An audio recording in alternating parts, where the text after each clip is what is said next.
But at least there's a place of accepting failure. If you will speak about the success, you've mentioned the fertilizer, you've mentioned the Hustler Fund, which the government speaks about. And to be honest, I don't think any sane Kenyan would want the government to fail, because a failing government means a failed country, a republic, and we won't be able to fend for ourselves. Everyone is in the best interest for this nation. But there's a place to say, we have failed here, and we apologize. Let's move forward, even in selling hope realistically, I believe. But Mutemi. Thanks, colleague Mwaura, for that story of the mother. You didn't finish the story. So she comes home and she puts rocks in a sufuria and boils the rocks to give the kids hope that, and basically what you're saying is that serikali ya Ruto imeweka mawe kwa sufuria na inachemsha maji, so that the kids can have some hope. And I agree with you that it's important to sell hope, but you sell hope once you've admitted where the problem is, and that's, I think, the problem you're having. That people are saying, if President Ruto stood on a rostrum and said, or say, this is what I promised, these are how things are, we'll have to tighten our belts. Every time there's a crisis, for example, someone was commenting today, he takes off, he goes abroad, and then the price of fuel comes up when he's not around. And then he'll not talk about it when he lands. But the issue we have is it's not that you're pessimists. It's actually that you are realists. Kenyans work extremely hard. Kenyans walk from 4 a.m. for 3 hours from Kangemi to industrial area, and then 3 hours in the evening going back home to work. Kenyans don't want to be hataki tupake chupa mafuta. Kenyans know where the economy is, because it's hurting in their pockets. It's hurting in the food that they eat. And what they want, tunataka heshima, dignity. They want to be respected. They don't want to be lied to. They don't want to be told, to be given, give them hope, but don't give them hope by lying to them. That is disrespect. For example, you say that this government has not borrowed. It's all over the papers, economic experts, that this government has borrowed more this year than the previous regime, 1.3 trillion. It's true also that the Finance Act this year is the most punitive ever in Kenya's history. That is the reality. Kenyans can feel it in their pockets. Starting this month, the reason why the price of fuel has gone is part of that taxation. I think we are the only country in the world that taxes tax. Because if you look at the price of petroleum, most of it is, half of it is tax. And then you add VAT on that tax, so you're actually taxing tax. The government is even making other proposals in agreement with the IMF to increase VAT to 18%, give whatever reason that we want to harmonize with the East Africa community or whatever. But basically, tax extracurricular activity like swimming. I'd be surprised if you supported that, especially being the, is it the chairman of Kenya Association of? The Albinism Society. Albinism Society, which is a community that has been very marginalized, and you fought for. I'll give you that. You really fought for to mainstream that. And this discrimination, how do you even think of taxing? Why do you sit and think of taxing swimming? A government that has never built a single swimming pool wants to tax swimming.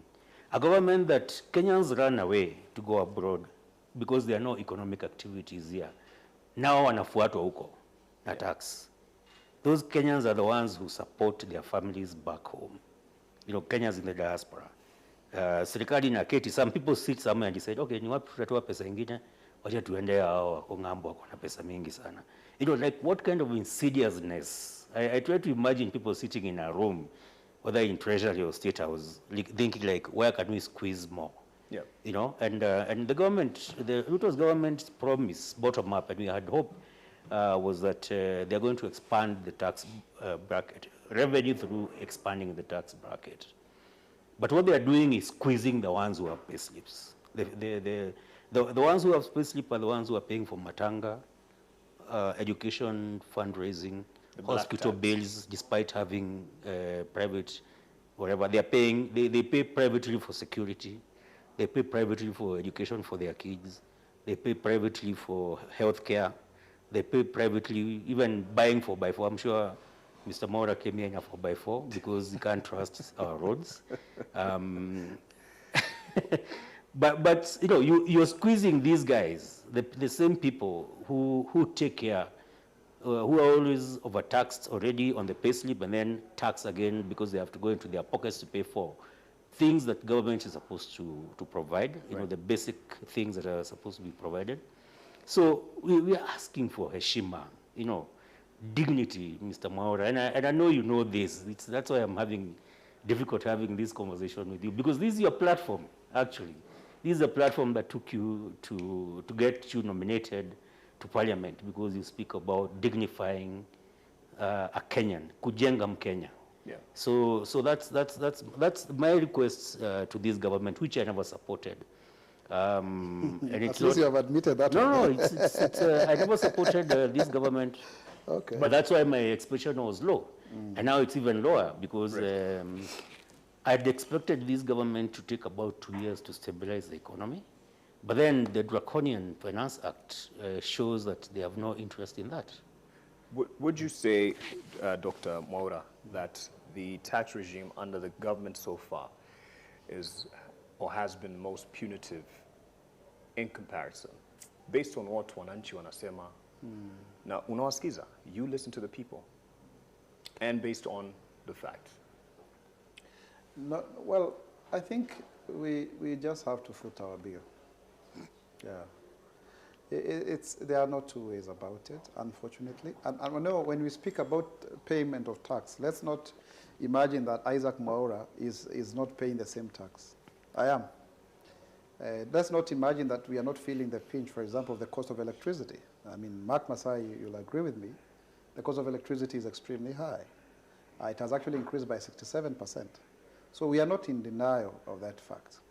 Only that, by the way, I don't know whether anyone between the three of us has been following what I have been saying.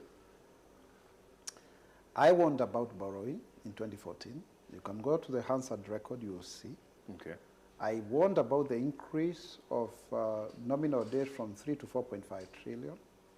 I vehemently opposed it because I have done development economics at the postgraduate level. And the requirement from my studies, because I did that, is 28 to 35% based on scientific research. In fact, IMF proposes 30%, so it's the same one. Now, our debt to GDP ratio is way, way up, almost 60%. At some point, we were even almost in the red, it was 68%. It has marginally dropped by about 2% or so. But the point I'm trying to insist is, in 2014, I said that the one who is going to be president in 2022 will have no country to govern. Yeah. And to be honest with you, these are conversations that we had internally. So we knew what we were up to. Yeah. For example, if you look at roads, the Kenyan government has inherited, roads outlay of 900 billion against an annual budget of 250 billion. And every time we go to meetings, every other place needs a road. You get, huh? So yes, the situation is dire. The beauty of it is that President Ruto and the Kenya Kwanza administration, is not that we did not know what we were getting ourselves into. But did you give unrealistic promises during campaigns? No. I don't think they're unrealistic because I think we have not quite boiled down to... You see, there is what the media reports. And the agenda was set very clearly by a hostile media, sorry to say this, which did not cover our 67%. It went to Azimio. I'm sure maybe that's where my brother was supporting.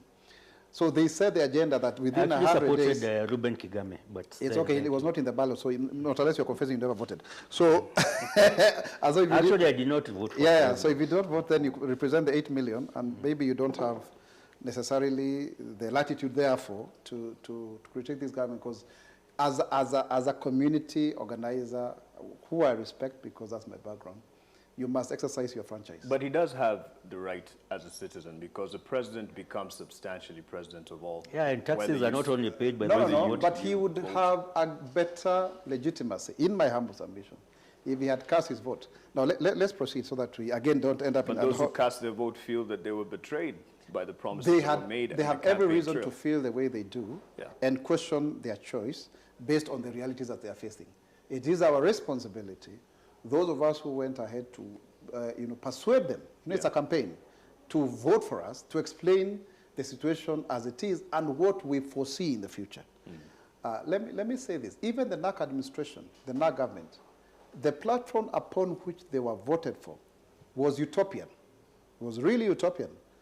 But with the benefit of hindsight, we can say for sure that administration achieved far much more than what many people would now, adjudge fairly compared to other, other regimes. But if you have to look at the NAC, the original NAC dream is way, way higher. So I think it is true. It is true. I mean, I must concede that if you want to aim at the sun, at the moon, you aim at the sun. So yes, there could be some things that have not yet fallen right, but then it doesn't necessarily make us any better of leaders if we start wallowing in that kind of misery. And sometimes misery loves company. No, I would want, personally, as Isaac Mwaura, I would want us to be dissuaded of that fact. Yes, it is true. We may be getting what we may not have expected, but it doesn't mean we should stop trying. We, by the virtue of the fact that we knew what we were getting ourselves into, then the realities of us being in this administration means that also we will recalibrate accordingly. But it would be unfair as well to apportion blame for the sake of political, sportsmanship. Got you. Yeah. Would you recalibrate